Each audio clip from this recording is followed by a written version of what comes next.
Oke bosku ya, kita berjumpa lagi bersama Dunia Mekanik Motor. Nah, jadi di video kali ini saya mau memberikan tutorial bagaimana cara membetulkan tangki semprot cas-casan seperti ini. Nah ya, mereknya ini, merek apapun itu cara pembetulannya itu sama ya, konsepnya itu sama. Nah, jadi yang pertama-tama ini keluhannya kata si pemiliknya itu nggak bisa dicas atau dicas itu nggak masuk ya. Kalau dicas nggak masuk itu harus ada beberapa poin yang harus kita cek. Oke, jadi yang pertama itu dilihat dari kondisi chargernya atau cas-casannya ini ya. Nah itu, kemudian yang kedua dilihat juga dari kondisi aki ya, karena jalurnya itu nanti mulai dari charger sampai menuju ke aki itu langsung ya, itu langsung. Jadi tanpa melalui potensio yang ada di sini, putaran besar kecilnya gasnya ini ya. Nah, jadi di situ. Kemudian yang ketiga itu adalah poinnya kerusakan di bagian saklar. Ini kan ada saklar. Nah, ada juga kemungkinan dari cas, kemudian dari aki sudah normal, kemudian ketika dihidupkan ini nggak mau hidup untuk mesinnya. Nah, jadi itu bisa diasumsikan bahwasanya kata si pemiliknya di cas nggak masuk. Nah, kita kan belum tahu kerusakannya itu yang betul itu di mana. Nah, maka ini saya mau kasih tahu bagaimana cara mengeceknya ya. Oke. Jadi pertama-tama dulu ini kita cek dulu untuk kondisi chargernya ini ya. Nah, kalau untuk kondisi cas itu kita bisa lihat di sini ada indikatornya. Ini harusnya hidup ya. Cuman di sini sepertinya sudah ada debu ya. Jadi ini kita coba lihat dulu ya. Kita copkan dulu ya.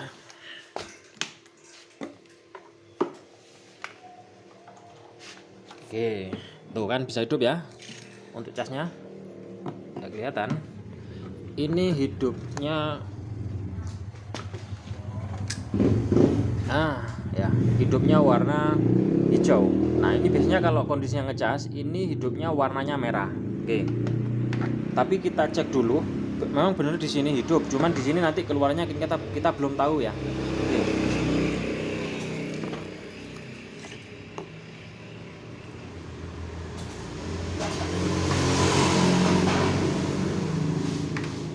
Ada dua cara pengecekan, itu bisa menggunakan multimeter seperti ini ya, meter digital, analog boleh ya teman-teman. Yang penting kita bisa lihat nilainya berapa volt tegangannya atau voltasenya.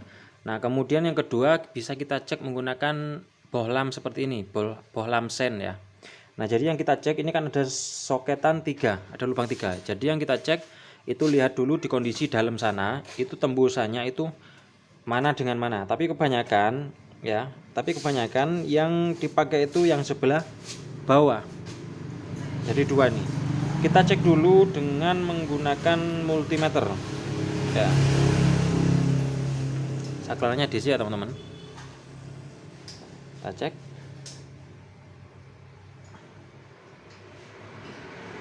Ya, itu terbaca 14, sekian. Oh ya, terbaca 14, sekian. Nah, di sini menandakan bahwasanya tegangannya itu bagus, karena sejatinya aki ini tegangannya itu 12 volt, maka pengisian harus ada di atasnya yaitu 14 volt. Nah, itu sudah cukup bagus, sama dengan pengisian sepeda motor ya. Kemudian yang kedua, bukan berarti untuk di bagian di sini tegangannya itu 14 volt ya. Tegangannya itu 14 volt, tetapi yang dibutuhkan itu kan ampernya juga ya. Percuma kalau tegangannya itu 12 volt, tetapi kalau ampernya itu belum cukup untuk melakukan proses pengisian. Jadi ampernya ini nggak bisa ngisi nanti kalau ampernya itu belum masuk. Nah, untuk mengeceknya, cara pengecekannya itu kita bisa gunakan yang paling paling direkomendasikan itu menggunakan bohlam seperti ini ya. Nah, kita cek ini 12 volt. Nah, itu kan hidup ya.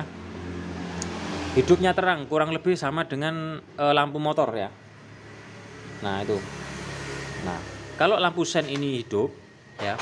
Kalau lampu sen ini hidup berarti pengisian di sini bagus. Artinya posisi cas itu masih aman. Oke. Kita lanjut untuk ke pengecekan di bagian kelistrikan yang ada di sini ya. Nah, ini simpelnya untuk pengecekan di bagian sini itu kita bisa menggunakan aki langsung ya.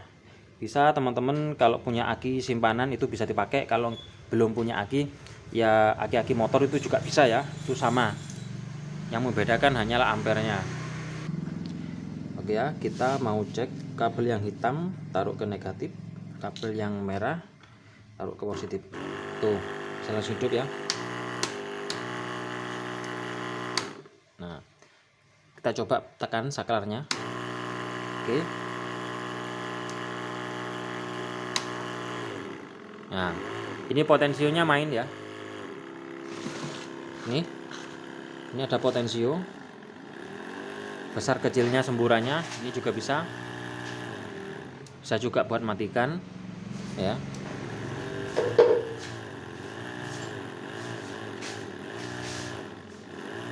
Kita tekan tombolnya ya.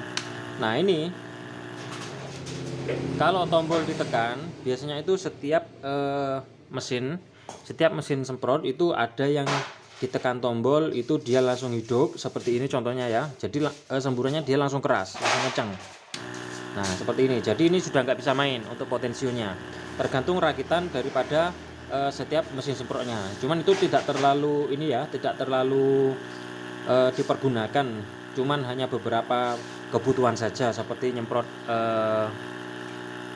rumput itu kan supaya tidak terlalu melebar kemana-mana semburannya, jadi ini bisa dipakai yang potensio ini ya. Nah, seperti ini. Kalau untuk nyemprot yang besar-besar, pohon yang besar-besar itu kan dibutuhkan kan kenceng terus ya. Nah, itu tidak terlalu yang penting di bagian kelistrikan ini semuanya aman ya. Nah, sekarang kita mau cek dulu langkah berikutnya. Kita mau cek untuk langkah berikutnya di sini untuk cas di sini kan aman tadinya ya. Ini kita coba colokkan di bagian cas sini. Oke. Bentar, ini kameranya ya. Oke ya. Nah, di sini sudah tak copkan ya untuk di bagian chargernya di sini. Nah, ini kita copkan. Nah, untuk memastikan apakah kabel yang menuju ke jalur aki itu mengalami putus atau enggak, biasanya itu bubuk ya atau apa jenisnya jamur di bagian dalamannya. Cuman di sini kalau dilihat kondisinya ini cukup bagus ya. Bisa juga dari sambung-sambungannya di sini itu yang kurang connect. Nah, lebih baiknya kita cek di sini. Jadi mulai dari charger ya, mulai dari cas ini kan kita cek untuk yang menuju ke aki sini. Kalau ini hidup berarti ya bisa diposisikan akinya yang bermasalah ya. Tuh, ternyata di sini hidup ya. Terang ya, hidup. Berarti di sini pengisian jalan atau masuk. Tetapi kalau untuk di bagian akinya itu kenapa nggak bisa ngisi? Itu bisa dari juga kondisi akinya yang sudah soak ya atau yang sudah rusak. Nah, makanya ini saya melakukan proses pengecasan manual dulu tanpa ini ya, tanpa cas ini. Jadi kita cek menggunakan aki cas aki dulu. Oke, mungkin itu saja. Jangan lupa like dan subscribe.